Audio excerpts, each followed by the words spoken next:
और अब उत्तर प्रदेश से आई एक और अहम तस्वीर आज के दिन की आपको दिखाना चाहेंगे, क्योंकि यूपी में आज बहुत तेजी से डेवलपमेंट हो रहे हैं और ये इसलिए कि चुनाव ऐलान हो चुका है, आचार संहिता चल रही है और ये तस्वीर जो है वो नए जातीय समीकरणों की कहानी कहती है। इस तस्वीर को जब आप यहाँ बड़े स्क्रीन पर देखेंगे तो आपको समझ में आएगा कि मैं क्या बात कर रहा हूँ। ये तस्वीर है अखिलेश यादव के कुनबे की। अखिलेश यादव ने आज पहली बार अपने कुनबे को एक साथ एक जगह इकट्ठा किया अपने पार्टी दफ्तर में और वो तस्वीर यहाँ पर है। इस तस्वीर में अगर एक एक करके आपको गिनाना चाहूँ तो इसमें आदित्य यादव दिखाई देते हैं जो कि अखिलेश के चाचा शिवपाल के सुपुत्र हैं और ये भी इनके साथ हैं, यानी बाप बेटे की जोड़ी अब अखिलेश के खेमे में है। ये संजय चौहान साहब है, ये अखिलेश के खेमे में आ चुके हैं। डॉक्टर मसूद अख्तर हैं जो कि आरएलडी के हैं, जयंत चौधरी के साथ हैं, ये भी चुनाव लड़ने वाले हैं, लखनऊ में थे आज। ओम प्रकाश राजभर लगातार प्रचलित रहे, फेमस रहे, इनको आप देखते हैं एसबीएसपी पार्टी के हैं।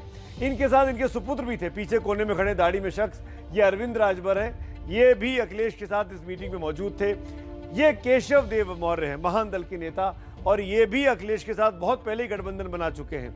ये कृष्णा पटेल हैं, बीजेपी की जो सांसद है, मंत्री अनुप्रिया पटेल उनकी माता जी, लेकिन ये अखिलेश यादव के खेमे में है और अपना दल के को रिप्रेजेंट करती हैं। ये चंद्र प्रकाश मौर्य हैं, ये इनके सुपुत्र हैं, और ये सपा के नेता राजेंद्र चौधरी साहब है। ये तो कुल मिलाकर ये अखिलेश का कुनबा आज बिल्कुल साफ हो गया है, जो एक बड़ी रीजनल ताकत के तौर पर उभरना चाहता है बीजेपी को टक्कर देने के लिए। अब आपको एक और बैठक दिखाते हैं, इसी समूह की एक और बैठक। ये कहानी भी तस्वीर में छुपी हुई है। जब सब लोग साथ बैठकर मंत्रणा कर रहे थे कि कौन किस सीट पे लड़ेगा, कितनी सीटों पे लड़ेगा, आप अखिलेश यादव की पोस्चरिंग देखिए। सेंटर टेबल पे, जिसको मास्टर टेबल कहते हैं, जिसको मास्टर चेयर कहते हैं, उस पर वो खुद नहीं बैठे। एकमात्र महिला जो इस गठबंधन की सदस्य हैं, जो कि सीनियर सिटीजन भी हैं, बुजुर्ग हैं, कृष्णा पटेल को ये बीच की कुर्सी अखिलेश यादव ने दी और खुद अखिलेश साइड में बैठे, बगल में बैठे, और बाकी सब लोग इस कुर्सी पे इन दोनों तरफ टेबल के दिखाई दे रहा है। तो अखिलेश यादव ये संदेश देने की कोशिश कर रहे हैं कि पार्टी भले ही छोटी हो, लेकिन अगर आपके महत्व है, आपको सम्मान बराबरी का मिलेगा। और इसीलिए महिला होने के नाते, बुजुर्ग होने के नाते उन्होंने कृष्णा पटेल को वो जगह दी जो वो खुद उनकी थी। ऐसी एक और तस्वीर वो अब आपके सामने रखता हूं। ये कुछ दिनों पहले हमने आपको दिखाई थी, जब पहली बार शिवपाल यादव से मिलने, अपने चचा से मिलने, जो कि नाराज चल रहे थे, अखिलेश यादव उनके घर गए थे गठबंधन को फाइनल करने के लिए। इस तस्वीर में बहुत इंपॉर्टेंट है, नीचे का एक कोना देखिए आप, अखिलेश जमीन पे खड़े हैं, चचा सीढ़ी पे खड़े हैं। ये भी संदेश देने की कोशिश कि चाचा चाचा है, भले ही नाराजगी हो, भले ही संबंध उतने मधुर नहीं रहे हो अतीत में जो कुछ हुआ, लेकिन अभी सम्मान उनका पूरा है। तो अखिलेश यादव इस बदलती राजनीति की तस्वीरों के जरिए दरअसल बहुत कुछ कहना चाहते हैं और यही अखिलेश यादव की राजनीति की नई कहानी भी है। इस पूरे घटनाक्रम में जो आपको दिखाना चाहते हैं, इस नए प्रयोग की, जिसमें जाति का गणित भी है, क्षेत्रों का संतुलन बैठाने की कोशिश करते हुए अखिलेश यादव नजर आ रहे हैं। लेकिन बड़ा सवाल यह है कि छोटी पार्टियों के इस बड़े कुनबे को क्या चुनावों तक अपने साथ रख पाएंगे अखिलेश यादव, क्योंकि भारतीय जनता पार्टी और उनके घाघ नेता इस गठबंधन में सेंध लगाने की कोशिश कर रहे हैं। हमने आपको कल ब्रजेश पाठक की बाइट सुनाई थी, वो बोल रहे थे कि राजभर आज भी उनके संपर्क में है। इसीलिए हम कह रहे हैं कि क्या अखिलेश यादव 11 पार्टियों के समूह को एक साथ रख पाएंगे। अभी भी चुनाव प्रक्रिया खत्म होने में पूरे 2 महीने का वक्त है। मेरे सहयोगी रणवीर और पंकज झा की एक्सक्लूसिव रिपोर्ट।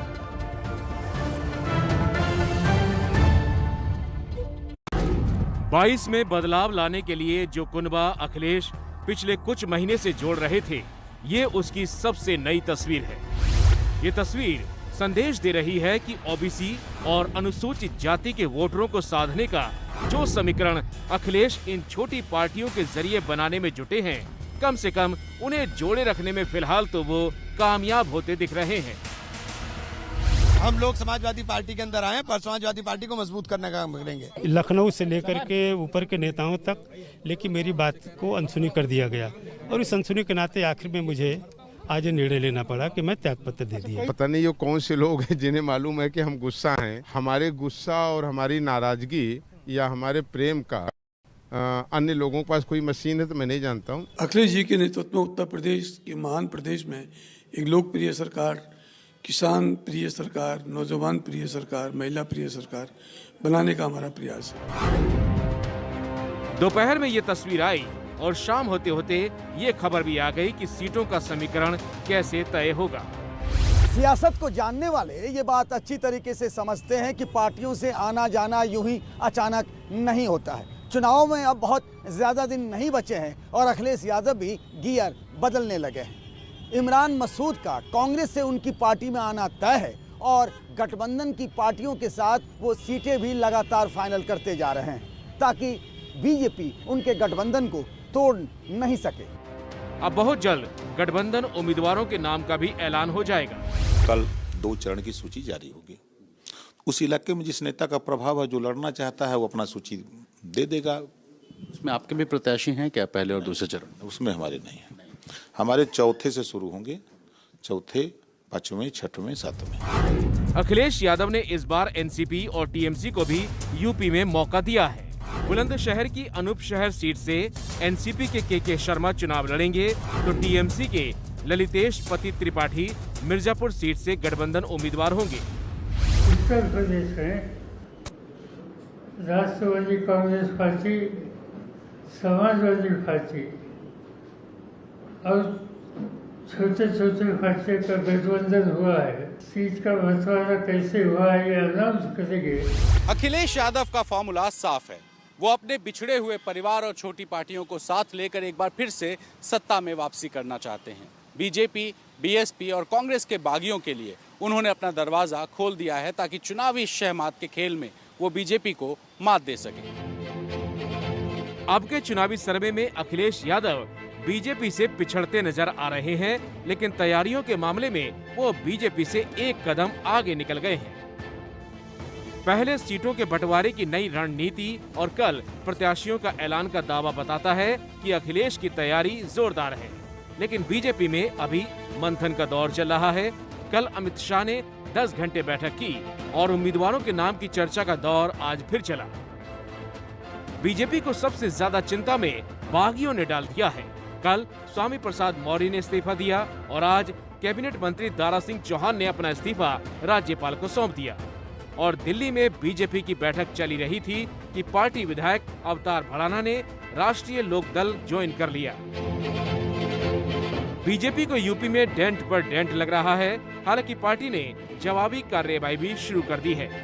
यूपी बीजेपी के बड़े नेताओं की मौजूदगी में सिरसागंज से समाजवादी पार्टी के 3 बार के विधायक रहे हरिओम यादव ने बीजेपी का दामन थाम लिया। उनके साथ एसपी के ही पूर्व विधायक धर्मपाल सिंह भी भगवाधारी हो गए। कांग्रेस विधायक नरेश सैनी ने भी बीजेपी का पटका पहन लिया। जैसे जैसे चुनाव करीब आए, उठा पटक और दल बदल का ये दौर अभी और चलेगा, क्योंकि कई नेता अब भी नफा नुकसान का आकलन करने में जुटे होंगे। लखनऊ से रणवीर के साथ पंकज झा की रिपोर्ट। जब आप एबीपी न्यूज लगातार देखते हो तो न सिर्फ अपडेट होते हैं बल्कि खबरों का सही विश्लेषण भी आप तक पहुंच जाता है, क्योंकि आपकी राय हम लगातार पूछते रहते हैं और यही हमारा जनता की नब्ज को टटोलने का तरीका है।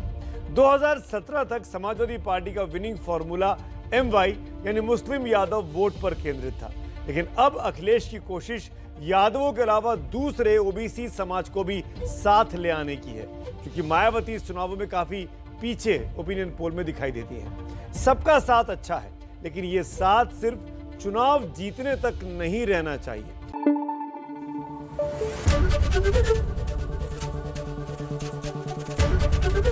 एबीपी न्यूज आपको रखे आगे।